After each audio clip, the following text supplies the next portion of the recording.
What's going on, my friends? Wolf of West Philly TV, and today we're doing a quick little review here on one of my personal favorite handguns here, SAR9BL. I don't know how close you're gonna see this, so make sure I get it closer here. Make sure, of course, you like and subscribe, you motherfucking freaks. So first thing, of course, let's just kind of give some of the basic specs on this here. So very much Glockish. Me, I'm always in this world. I'm trying to like. I like, as much as I like Glocks, I'm always looking for something that's similar, something in that ballpark. But of course, let's get that motherfucking price down, because a lot of times the Glock, as much as it's Glock perfection, baby, I'll be wanting a little bit something cheaper that still does the fucking job here.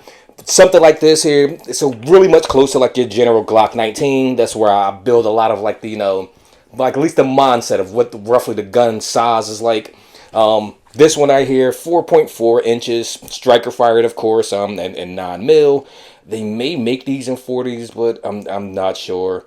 17 and 1 with these come with, at least based on like the buds. 17, I've never actually been able to get 17 into either of my mags here, but I digress. Allegedly, you can get 17 in both of these, but just right out the rip, 17 and 1, striker fire, manual safety. One of the basic specs that, especially something I'll say for new users, I'll throw that in a little bit later on down the line. Manual safety, always a good thing. The 3-dot kind of system, I know a lot of guns are going more towards like the blacked out back, which I like that shit. I like it. It makes it so you just only focusing on your, your front dot. I'm sure you could adjust this if you need, but just the basic specs of it, of course. 4 inches. I'm going to throw a little something up here to show here. Also, what it comes without the box. Nothing too spectacular, but it does give you like, like a lot of, like, and I'll show you videos for this too, like the back straps, a lot of little side straps for it. That's always nice. The gun is already, like, it feels nice in the hand, but it's good to have those extra little fucking, those little amenities, of course, these little babies right here for the side straps. And of course your basic fucking lock, just to make sure you don't shoot yourself or your goddamn kids either. But just the basic specs out of the box for it. And next, my young fine friends, we're going to talk about one of course, the near and dear thoughts that's in my mind, of course. Pricing, goddammit. The price of these, always get these around $350-ish, $330, give or take. This specific model, I've had this for like, I had this like 5-6 years now. I'm probably barely through 1,000 rounds. I don't even think I actually am. But again, just based on the pricing of this, because of what you're getting out of this, are like the basic things that I'm showing out of the box. Fucking $350, $330-ish. Any basic Glock 19, you're gonna always pay at least $5-ish. Maybe you get a deal somewhere down the line. For $490, goddamn it. After fucking FFL and taxes, you're still paying the $5. So with this, just pricing, if that matters, this is so they'll see SAR USA.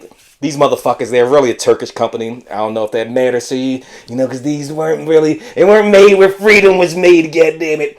But just kind of throwing that as a side note, even though this is more the pricing. But again, price, you can always get these at good, decent fucking price, gents. Let's talk basic ergo, the ergonomics of, how the gun feels, So with this, again, as I was just showing y'all, comes with all of the different sort of back straps, and different side platings that you can swap out. I don't know that I have another gun that comes with that sort of shit. As again, just nice little tools, that little side little things they give you, because I'm a whore. It makes me feel good. You give me a little something extra, yeah, I'm like, that's nice. I feel, it feels good. He's just stroking my neck. Hey, you like this little fucking plastic back straps? Just go ahead, bitch. That's good, ain't it? Go ahead, keep the party going. Lord, we done ran out of wine. Well, y'all know normally I don't do this, but y'all gonna keep the party going.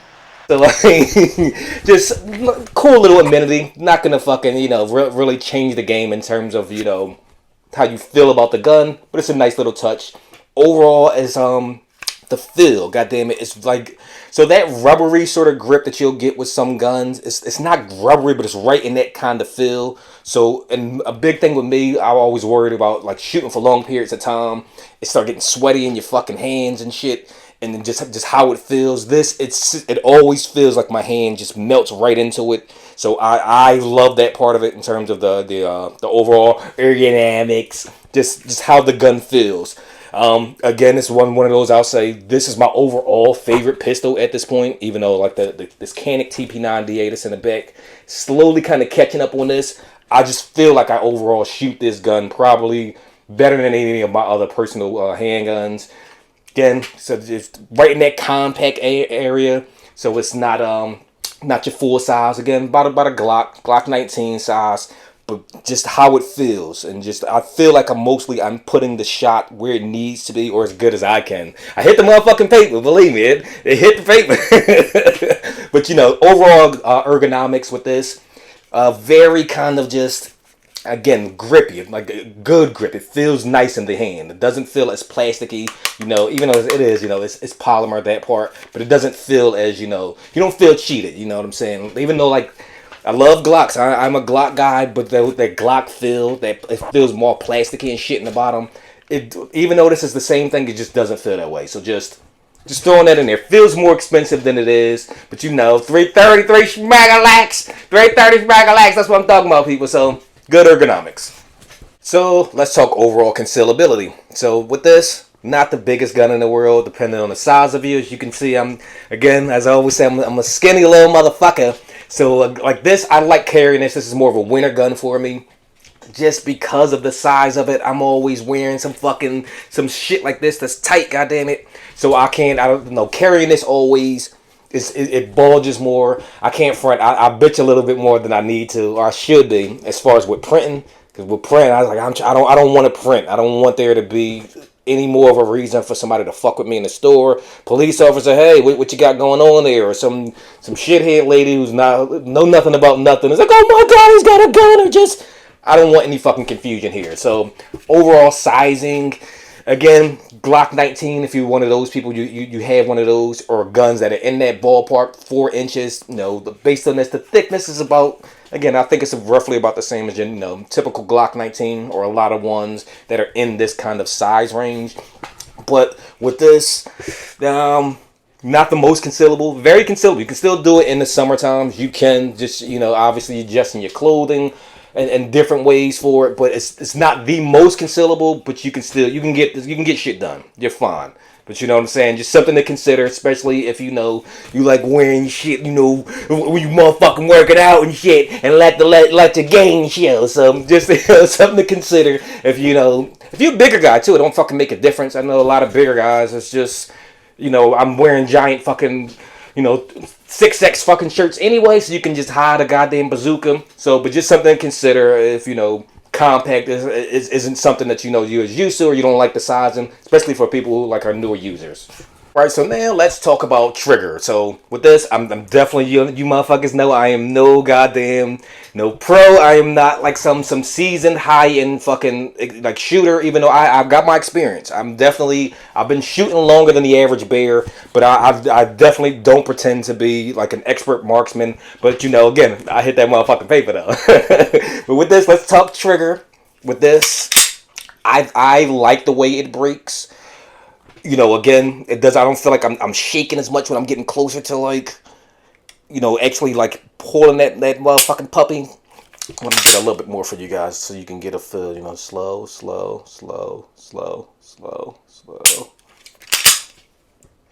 It's the very, very crisp. I feel it feels crisp to me in the hand when I'm pulling. Just bam.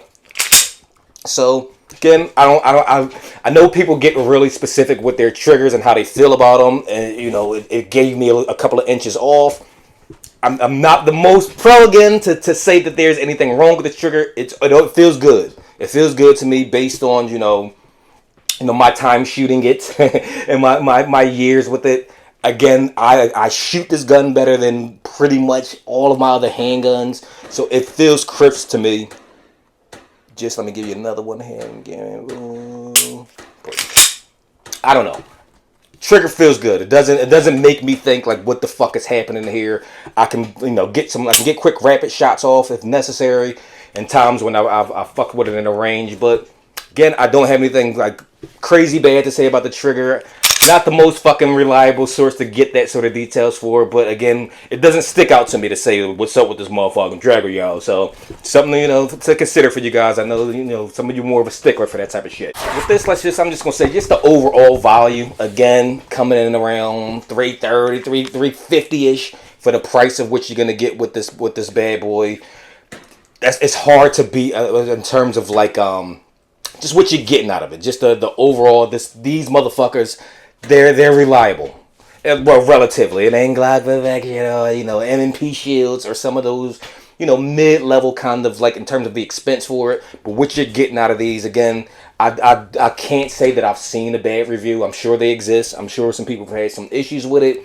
The overall value, I'm going to say, is good just based on the price. For new users, because it comes with your safety on there in case, that's really your thing. And you're concerned about, I need to have that extra, fucking feature for yourself. That's a good thing for it. The price isn't crazy. And then, from my understanding, a lot of people take Glocks back, especially after the 2020 blitz, when everybody was going out buying guns and shit because they seen fucking one too many cops fucked the nigga up in the street, and it's like, oh shit, I better go fucking arm up, or whatever. But get your guns, people. But with these motherfuckers, you know what I'm saying? Like for new users and shit, I think it's you just get good overall value. It's not something that you would feel like, I don't think I want to take this back immediately. You just fucking buy it, you spend your little $330 on it, you throw it in a fucking drawer like most other people, and you don't think about it. And for another 6 months until you finally go to the fucking range. But for what you're getting on it, just the overall value being for a newer person with the safety, definitely think that's a good overall value. The aftermarket parts, they're kind of, it's nothing special. I mean, you got to get proprietary mags, of course. Let me kind of throw that in there. So they have their own, special ones. There ain't no Glock fucking trade outs, which you always like those type of guns. The aftermarket parts are like, not the most expensive, but they're not the cheapest either. A magazine you might pay around $30, maybe $30-$40. Not the worst, but that's just kind of one of the things there. You can find all the shit that's aftermarket for these SAR9BLs. But again, it's not the cheapest. It's not like Glock. Glock is like the fucking king of the hill for that type of shit. Probably 1911s. You can find every goddamn thing under the sun. It's not a ton of stuff that's aftermarket. But with this, I wasn't necessarily even looking for a ton of shit. I haven't even done anything to this gun. No fucking extra anything. Just get a fucking, obviously, a dedicated holster for it. And we rocking and rolling. So overall value, maybe some of the aftermarket things, not the highest, but still, for what you get in basic price for this, I'm going to say this baby's alright. And as always, you freaks, my final 2 pearls of wisdom for the day is going to be, so first, stop with the fucking goddamn, with fast food, specifically Burger King. And not even because it's unhealthy, but because I'm sick of those fucking goddamn commercials. Am I the only one? Motherfucker got a goddamn different ROM for nuggets and flame broiled burgers and shit. And, you know what? Beef. That fucking show, my boy Glenn from fucking Walking Dead, Steve Yoon, he does his thing in that show. Watch Beef. That's a good show. If anybody hasn't seen it, that's something, you need something to watch, something to fucking zone out to, there you go. Beef. And, yeah, that's it. Oh, yeah, fuck the Boston Celtics. That's it. Alright. Fuck Boston.